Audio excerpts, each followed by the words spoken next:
What is your first thought when you think back to school and having to take history?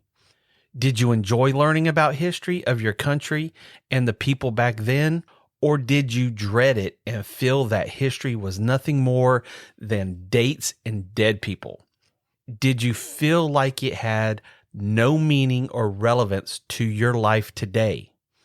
Have you taken the time to understand why a memorial or monument was built and the significance it had for being built? Well, what if I told you that God has a purpose for memorials and monuments in our lives? In episode 45, I will share what God told several people in the Bible to do as a memorial for future generations and how He wants to remind you also of what He has done for you at times through memorials and monuments in your life. On this episode of the 318 Project.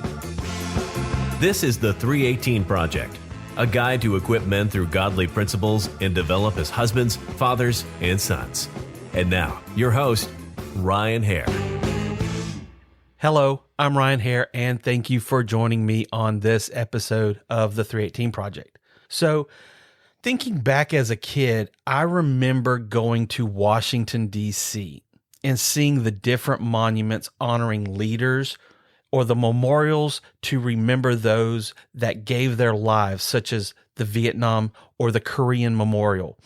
For me, seeing those images and even the names on those monuments and memorials felt like such an honor to know that so many gave their lives for our freedom. Then I remember going to several different battlefields of the Civil War, such as Gettysburg. That feeling I had when I walked along the fields and saw the monuments honoring the men that gave their lives on either side of the war. But as a Christian, what do monuments and memorials have to do with our salvation? Maybe you were taught or told that once you were saved from those things in your past, not to look back on them. Even in one of the previous episodes I did, I recently talked about moving forward and how Jesus in Luke 9 verse 62 states, "No one having put his hand to the plow looking back is fit for the kingdom." Well, God does want you and I from time to time to look back at our past. Now, many people in the Bible, especially in the Old Testament, would build an altar, a monument, or a memorial to remind them of what God did for them or reveal Himself to them in a mighty and miraculous way. Now, in Joshua chapter 4, we see that God placed Joshua in the leadership role of the children of Israel after Moses had passed away. They are about to cross the Jordan River when the Lord gives Joshua a command about what they should do once they cross. In verses 1 through 11, it says, "And it came to pass, when all the people had completely crossed over the Jordan, that the Lord spoke to Joshua, saying, Take for yourself 12 men from the people, one man from every tribe, and command them, saying, Take for yourselves 12 stones from here out of the midst of the Jordan, from the place where the priest's feet stood firm. You shall carry them over with you and leave them in the lodging place where you lodge tonight." Then Joshua called the 12 men whom he had appointed from the children of Israel, one man from every tribe. And Joshua said to them, "Cross over before the ark of the Lord your God into the midst of the Jordan, and each one of you take up a stone on his shoulder, according to the number of the tribes of the children of Israel, that this may be a sign among you when your children ask in time to come, saying, What do these stones mean to you? Then you shall answer, Tell them that the waters of the Jordan were cut off before the ark of the covenant of the Lord. When it crossed over the Jordan, the waters of the Jordan were cut off, and these stones shall be a memorial to the children of Israel forever. And the children of Israel did so just as Joshua commanded, and took up 12 stones from the midst of the Jordan, as the Lord had spoken to Joshua, according to the number of the tribes of the children of Israel, and carried them over with them to the place where they lodged, and laid them down there. Then Joshua set up 12 stones in the midst of the Jordan, in the place where the feet of the priest who bore the ark of the covenant stood, and they are there to this day. So the priest who bore the ark stood in the midst of the Jordan until everything was finished that the Lord had commanded Joshua to speak to the people, according to all that Moses had commanded Joshua. And the people hurried and crossed over. Then it came to pass, when all the people had completely crossed over, that the ark of the Lord and the priest crossed over in the presence of the people. So here we see that God was giving the children of Israel a memorial as a reminder of what he had brought them from. He had brought them out of the bondage of Pharaoh in Egypt. He had parted the Red Sea and led them through the wilderness to bring them to the promised land. And it was to be able to share it with future generations to help them understand the importance of where they were now. Now, before Joshua, God had given Moses instructions about what should be done during that first Passover. In Exodus chapter 12, God tells Moses that this day will be a memorial, and that when the children ask, "Why do we do this?" to remind them of what God did as he passed over the houses of the Israelites while they were in Egypt. Then in chapter 13, God tells Moses what to say to those future generations when they ask why they redeemed the firstborn lamb as a sacrifice, which again was a reminder of the Passover and being brought out of Egypt. Finally, in Deuteronomy, God tells Moses once again to remind the children of Israel and those future generations of how God delivered them from the hands of Pharaoh and the Egyptians. In chapter 6, verses 20 through 25, it says, "When your son asks you in times to come, saying, 'What is the meaning of the testimonies, the statutes, and the judgments which the Lord our God has commanded you?' then you shall say to your son, 'We were the slaves of Pharaoh in Egypt, and the Lord brought us out of Egypt with a mighty hand. And the Lord showed signs and wonders before our eyes, great and severe, against Egypt, Pharaoh, and all his household. Then he brought us out from there, that he might bring us in to give us the land of which he swore to our fathers. And the Lord commanded us to observe all these statutes, to fear the Lord our God, for our good always, that he might preserve us alive as it is this day. Then it will be righteous for us if we are careful to observe all these commandments before the Lord our God as he has commanded us." So you can see here how God wanted the children of Israel to remember where he brought them from and where he took them to and all that he had done for them, even when they murmured and complained in the wilderness. You can see how many of these memorials are still being honored today by many Jews in the celebration of Passover, Hanukkah, Yom Kippur, and many others, as we see in those memorial events and holidays. However, many of us just view it as a holiday or something that has no significance to our personal lives. Now, in Genesis chapter 28, we see Jacob is fleeing from his brother Esau when he finds a place to sleep for the night.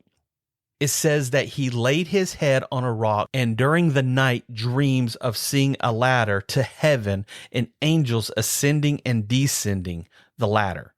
Once he wakes up, he builds a memorial pillar from those same rocks.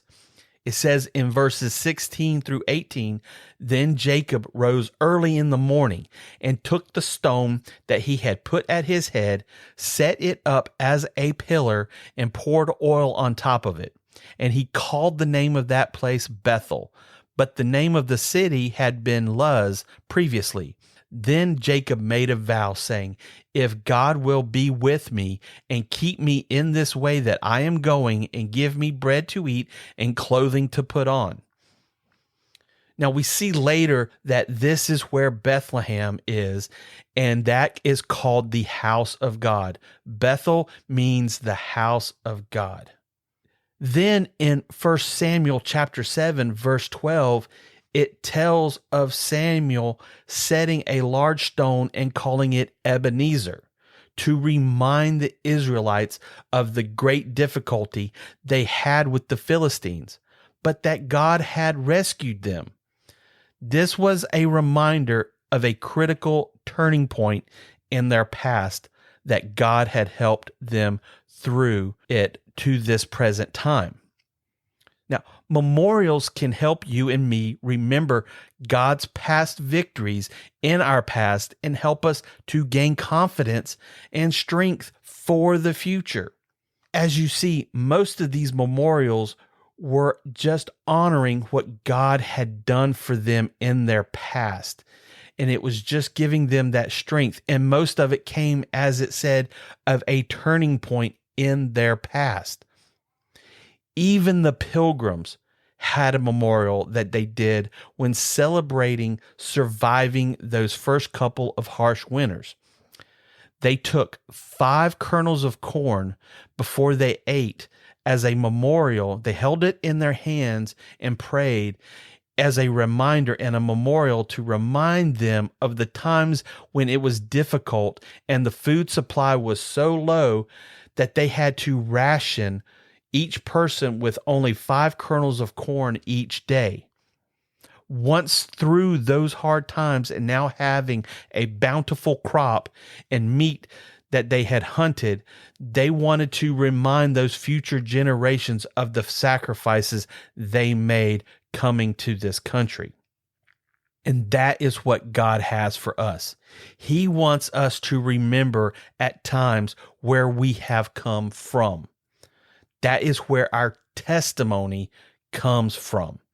It isn't to dwell on those past faults, failures, struggles, or sins, but to remind us what God brought us out of, to call us His children. For me growing up, I would hear people share their testimony of how they had been delivered from drugs, alcohol, and addictions, abuse, or other troubled situations. And I would then question, how could I have a testimony seeing what they had gone through, that I didn't do any of those things. So how could I really have a powerful testimony? But God reminded me that sometimes a testimony isn't about what He has brought you through, but what He has kept you from and protected you from. And that was what was so beneficial to me, because it let me know that even though I hadn't gone through some of those tough times, He had protected me and kept me and guided me. And that is just as much a powerful testimony as those that have gone through something. Same thing for you. If you haven't had those struggles and God has kept you, that is a powerful testimony. And that is a memorial. So you're probably thinking, well, should I go and build a physical monument or memorial to honor God or to remember those things that He's done for me? The truth is, you are that monument. When you get up each day and look in the mirror, it should be a reminder to you of what God has done in your life and all the blessings that He has given you through your family, your finances. Even though you may be struggling through some things, it is still that reminder of what God has done and is doing in your life. Each day is different. You may have some easy days followed by difficult days. You may feel at times that God has given up on you or left you on your own. But when you stop and take a look back, or when somebody even reminds you that you aren't that same person as you used to be, it should be an encouragement to you to see what God has done in your life as a living memorial to Him. As I'm finishing up, and as I was studying this topic, there was an old song or story that came to mind that I remembered hearing about as a kid. And I had to ask a few people trying to get the answer of what was the name of the song. I couldn't remember the name of the song or the story, whether they were together or separate or however it was. Finally, somebody gave me the answer, sent me the response. And the song was called Child of the King. And in that song, the singer then tells a story called I Never Want to Forget. And that's the story I want to share with you. The story goes, many years ago, a king was riding in his chariot through a very poor area of town. He looked out the window and saw much poverty and ruin.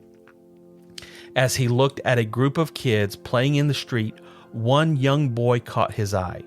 He called for the driver to stop the chariot and called the young boy over to his window.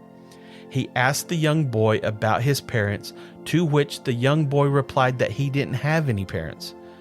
The king then asked who cared for him. The boy's response was that he was staying with a family until he was old enough to care for himself, but that they really couldn't afford to give him much because they cared for so many other children as well. The king asked, "How would you like to come and live with me?" The boy was excited and replied, "I would love to." The king stepped out of the chariot and said to the boy, "Show me where you are staying so I can inform them that you will be going home with me today." The king walked onto the porch of the old shack and knocked on the door. He informed the lady that answered the door that the young man would be going to live with him. She gladly let him go because she could not afford to care for him anyway.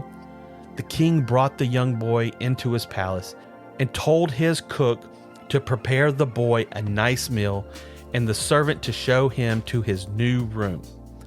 The servant took the boy to his new room and helped him get cleaned up, changed into new clothes before dinner. The servant would come daily to take the young boy down for breakfast. Each day as he approached the room, he would hear the boy crying. After many days, the servant finally said to the boy, "As I approach your room every day, I hear you crying. Surely you are not happy to be in the kingdom?" The boy says, "Oh no, I'm very happy to be here. I cannot explain it, but I will leave my door cracked open tomorrow so you can see what brings the tears." The next day, the servant approached the room and the door was cracked open, just as the boy had said it would be. So he peeked in to see what caused the boy such sorrow. As he watched, the boy pulled out a box from under the bed. He reached in the box and pulled out the old rags he wore the day he came home with the king. He held the rags to himself, looked in the mirror. It was at that moment that he started to cry. Then he placed the rags back in the box, pushed it under the bed, wiped away the tears, and headed toward the door for breakfast. The servant stopped him at the door and said, "Surely you are not happy to be in the kingdom." The boy replied, "Did you not watch to see what caused my tears?" The servant said, "I watched, but I just don't understand. You held up the rags to yourself in front of the mirror and cried as if you missed wearing them." The boy, with tears back in his eyes, stated, "Oh no, I do that every day because I never want to forget what the king has done for me." And that is how God wants you and I to feel every day, and to be thankful for what He has done for us, and to never forget that you are God's monuments. And that's what I wanted to share with you today, is that no matter what you go through those highs and the lows, through those good times and the bad times, that our life is that memorial to God to remind us of what He has done in our lives each and every day. Even though it may seem like it takes time to get where He wants us to be, it is that monument in our lives of seeing how He has been with us through every struggle and trial, that our lives can be that monument for Him. So I want to thank you for joining me on this episode of the 318 Project. And again, as always, be sure to like, subscribe, and share this with other guys. And as always, have a blessed and wonderful day. Thank you for joining on this adventure of integrity and honor in godly masculinity. Be sure to like, subscribe, and share this podcast with other men. And remember to keep building faithful men.